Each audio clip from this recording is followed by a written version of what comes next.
Hello guys, আসসালামু আলাইকুম। তো আমরা চলে আসছি আখাউড়া শিল্প উৎপন্ন মেলায়। তো ইচ্ছা ছিল যে বাড়ির থেকে এই ভিডিওটা করে নেব, কিন্তু বৃষ্টির কারণে নেওয়া হয়নি। তো টিকিট কেটে আমরা ফার্স্টে ভিতরে ঢুকে গেছি, যেহেতু বৃষ্টি পড়তেছে আর আমরা যত সবাই এসে পড়ছি। বিয়ে শাদী কমপ্লিট। তো বিয়ে শাদীর জন্য তো এরকম কোনো ব্লগ ভিডিও বানাতে পারিনি, ইনশাল্লাহ হয়তো হবে। তো আজকে আমার ওয়াইফ, আমার জ্যাঠাস, চাচতো ভাবি, তারপর শালার বউ সবাই আসছি। তো আমরা ভিতরে আগে ফার্স্টে ঢুকে গেছি, শালার বউ হেরা পরে আসতেছে। তো আমরা ভিতরে আগে একটু ঘোরাঘুরি করে দেখতেছি। তো এদিকে দেখলাম যে কসমেটিকের জিনিস, চুড়ি, বাচ্চাদের দোলনা, কানের এবং বড় মানুষেরও। তো খুবই সুন্দর লাগতেছে। আর বৃষ্টির কারণে হয়তো এরকম মানুষ নেই, আর যদি বৃষ্টি না থাকতো মনে হয় সম্ভবত অনেক মানুষ থাকতো। তো এইদিকে বাচ্চাদের বা বিভিন্ন কসমেটিকে আমরা একটু ঘুরে ফিরে দেখতেছি। আর আমার ওয়াইফ বা যারা যারা সাথে গেছে তারা অবশ্যই কেনাকাটি করতেছে, দেখতেছে। তো এইদিকে দেখলাম যে সব কিছুই বন্ধ, দোলনা মোলনা, কারণ যেহেতু বৃষ্টি বেশি দিনও যায় কোনো চালানো হয় নাই।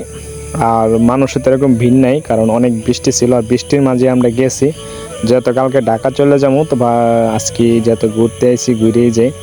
তো আমরা এদিকে ঘোরাঘুরি করতেছি। আমার সাথে আমার শালা হারাইছে, অর্থাৎ হালাই শাশুড়ির ঘরে খোলা। তো এটা তো শালাই ধরতে গেলে। তো কসমেটিকের দোকানে হালি ঘুরে ঘুরে ভিডিও। আবার এনে দেখলাম একটা বেল্ট, প্যান্ট, শার্ট, গেঞ্জি, বিভিন্ন, এটা হলো ছেলেদের এই জায়গায় ছেলেদের আইটেম যারা। তো আমরা সামনের দিকে হাঁটতেছি আর বিকতেছি। তো এদিকে আবার আমি একটু দেখলাম যে গেঞ্জিগুলো কীরকম, সব দিয়ে এক দরে লেখা, কারণ এন দামাদামি বলে চলে না। তো মানে মোটামুটি কাপড়গুলো খুব সুন্দর। যারা যারা কিনতে ইচ্ছুক, মেলাটা আর বেশি দিন নাই, অল্প দিন আছে। আমার ঘুরে ঘুরে শুধু কসমেটিকের দোকানে যাওয়া পথ আছে, কারণ এটা অবশ্যই আপনি জানতেছেন যেহেতু সাথে মহিলা আছে, মেয়ে আছে, এই জন্য অবশ্যই কসমেটিকের দোকানে বারবার যাওয়া পড়বো। আমাদের মতো কেনাকাটি করার কোনো কিছু নাই। তো মাশাআল্লাহ খুব সুন্দর লাগলো। এদিকে খাবার দাবার বা বিভিন্ন, আমিও ফাঁকে একটা ব্লগ ভিডিও বানিয়েছি, কারণ ব্লগ ভিডিও তো এরকমভাবে করি না, একমাত্র ইউটিউবের জন্য ব্লগ ভিডিওটা করছি। আর কমেন্ট বক্সে আমার ইউটিউবের ডিসকাউন্টটা দেওয়া হবে, ইউটিউবের লিঙ্কটা অবশ্যই যারা যারা ইচ্ছুক তারা আমার ইউটিউব চ্যানেলটা সাবস্ক্রাইব করে রাখতে পারেন। তো এদিকে দেখলাম যে শালার বউ আর শালার বউ আইসা করতেছে। এই যে দেখেন অবস্থাটা, শালার বউ। তো তারা আমাদের একটু পরে আসছে। আবার সাথে দেখি যে মৌসি আসছে, আমার মেয়ে, তারা সবাই মানে ইয়ার দোকানে ব্যস্ত, কসমেটিক দোকান। আর এইদিকে আলগা চুল দেখলাম, এজন্য বলে যে চুলের দাম এত কেন। তো হঠাৎ করে দিয়ে আবার দুলাভাই আইসা করছে। তো দুলাভাই নিয়ে একটু ভিডিও করে নিলাম দুলাভাইয়ের সাথে। তো দুলাভাই যত ব্লগ ভিডিও করার ইচ্ছা হয়, কিন্তু ইচ্ছা করতে পারে না। তো হঠাৎ করে দিয়ে যে আমার ব্রোর ফেস টাইনাতে দেখা গেছে। তো যারা যারা দেখবেন অবশ্যই একটু এড়িয়ে যাবেন, দেখবেন না। আর এটা কাট সিট করতে পারি নাই হয়তো সময় শর্টের কারণে। আর এদিকে ঘোরাফেরা কমপ্লিট প্রায়। তো ভিডিওটা অনেক লম্বা হয়ে যাচ্ছে, তাই বললাম আমরা ব্লগ ভিডিও শেষ পর্যায়ে। তো যাওয়ার আগে ভিতরে একটু বসলাম চটপটি ফুচকা খাওয়ার জন্য।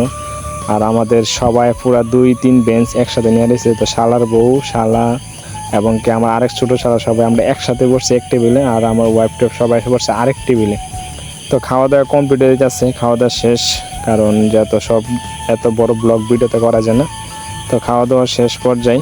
তা আমরা একের পর এক খাওয়া দাওয়া শেষ করে যাচ্ছি। আর এদিকে সবাই খাইতে ব্যস্ত। আর একমাত্র ব্লগ ভিডিও নিয়ে আমি মাত্র ব্যস্ত নাই, আমি শুধু ব্লগ ভিডিও নিয়ে ব্যস্ত।